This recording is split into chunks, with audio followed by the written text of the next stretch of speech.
जहां तक अवैसी का, वो तो आपको पूरे हिंदुस्तान को मालूम है कि इसको अपनी टीआरपी बढ़ाना है। एक्चुअली मैं आपको उसकी आज हिस्ट्री बता देता हूं अवैसी की, आप बैकग्राउंड स्टार्टिंग, क्योंकि आज का जो इसका स्टेटमेंट था इसके मुस्लिम पर्सनल की जिलानी साहब भी बोले कि भाई हमें कोई इतराज नहीं है, हिंदुस्तान के तमाम उलमाए मुसलमान जो है इसको एक्सेप्ट किए, लेकिन इसने आज एक बीज डाला है। इस वजह से मुझे कोई अवैसी से दुश्मनी नहीं है, लेकिन आज मैं आपके चैनल के जरिए ये बताना चाह रहा हूं कि हिंदुस्तान के मुसलमान, सारी दुनिया को बताना चाह रहा हूं कि ये एक जो है रावण समझिए आप इसको। इसके फादर का नाम जो है सुल्तान असदुद्दीन अवैसी है। 2007 में इसके फादर को land ग्रैपर, Andhra Pradesh high court इसको लैंड ग्रैपर का टाइटल दे चुका है।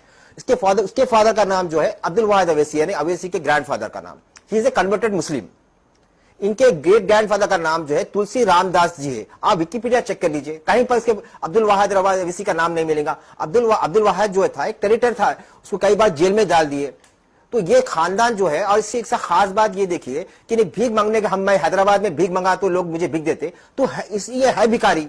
क्योंकि इसलिए भिखारी बोल रहा हूं, इसकी आदत, इन्हें पढ़ाई किया लंदन जाके भीख से, क्योंकि पब्लिक का पैसा है पूरा। इसने जो मकान में था, रेंटेड मकान, आज से 20-25 साल पहले जो है इसके पास रेंटेड मकान में था। इसके फादर के पास नौटन गाड़ी थी, आप हैदराबाद से पूछ सकते थे। आज 5,000 करोड़ के मकान में बैठा हुआ है। तो ये पैसा जो है वो भीख का पैसा है। तो ये भिखारी जो है, भिखारी की तो आप कितने भी लाके कहीं भी रखो, तो भिखारी को तो आदत जाएगी नहीं भीख मांगने की। जैसे शाही खानदान के, मुगल खानदान के हम हमेशा जनता को देते आए, तो 1000 साल भी और जाएंगे तो शेर का जो बच्चा रहेगा वो 1000 साल के बाद भी रहेगी, तो वो कभी घास नहीं खाएगा क्योंकि ब्लड में है।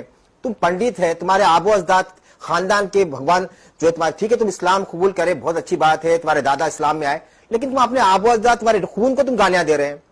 और तुम अपनी टीआरपी बढ़ाने के लिए, लोगों के जो है फितना पैदा करने के लिए जो है तुम ये बयान दे रहे हैं कि आप तो देशद्रोही है। सुप्रीम कोर्ट के फैसले को आप कह रहे हैं कि मैं भीख दे रहे हैं कि हम 5 एकड़ नहीं लेते। आपको दे रहा कौन? आपका टाइटल उनके बाबर के वारिस है क्या? आपके वालदा या दादी बाबर साहब के पास गए थे, या आपके अब्दुल वाहिद के वालदा जो है मुगलों के हमारे कोई खानदान में आए थे?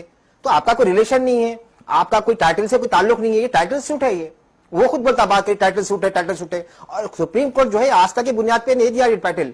वहां पर खुदाई में जो है आईएसआई को मिले और तीनों के पास टाइटल नहीं था, और वो जाता, अगर बाबर के पास भी जाता, हमने पहले से ही करे कि वो गवर्नमेंट ऑफ इंडिया के पास आएगी, गवर्नमेंट ऑफ इंडिया की प्रॉपर्टी है। अगर वो बाबर को जाती तो ईस्ट इंडिया कंपनी को भी जाती थी, क्योंकि बाबर के बाद, मुगलों के बाद ईस्ट इंडिया कंपनी आई, ईस्ट इंडिया के बाद जो है गवर्नमेंट ऑफ इंडिया आया। तो ये जो भिखारी है, इसकी भीख मांगने की आदत है, और ये नंबर 1 का जो है फितना पैदा करना। इसकी बायोग्राफी आपको मालूम, इसका छोटा भाई के बारे में भी जो है देशद्रोही है। ये लोग खानदानी पंडित है। आप इसकी हिस्ट्री, मैं तो हजारों बार चैनल से पूछा, भाई आपके ग्रैंडफादर, मेरा शिजा तो आप सुप्रीम कोर्ट एडमिट करा, हर चीज का रिकॉर्ड है।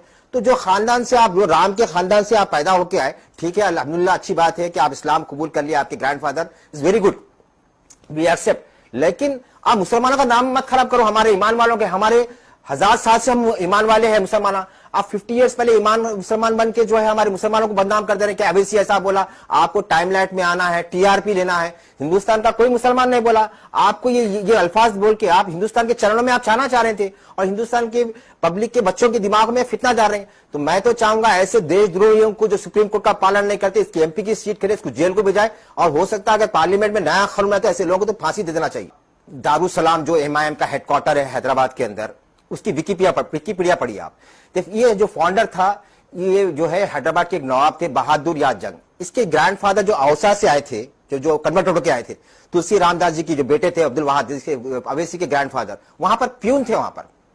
और उनका एक डेथ जो है, विकिपीडिया चेक करिए गूगल में, कि अब्दुल वाहिद की जो डेथ हुई वो जो है पॉइजन देके मारे उनको, 30 मिनट में पॉइजन देके मारे। सस्पेक्टेड किलर भी है वो, मतलब वो पकड़ा नहीं गया। तो और प्यून इमीडिएटली अपने आप को डिस्क्लोज कर देता कि मैं दारुसलाम का मालिक हूं बोल के। तो इनके फादर्स की भी नहीं है। अब रहा सवाल प्रूफ की, बात यह है कि हर एक आदमी की एक विकिपीडिया होती, और दारुसलाम इतना बड़ा हेडक्वार्टर है, तो हेडक्वार्टर के अंदर अब्दुल वाहिद का रिकॉर्ड होना चाहिए था, फादर का नाम।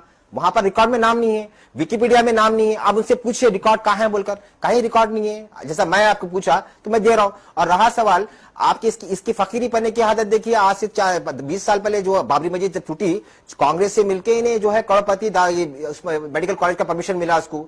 और दूसरी चीज, किराए के मकान में नहीं था। आप हैदराबाद से किससे पूछिए, इसके बाद किराए के मकान से नहीं, हिमायत नगर के मकान में गया। अब जो मकान में है उन्हें 5000 करोड़ के मकान में है।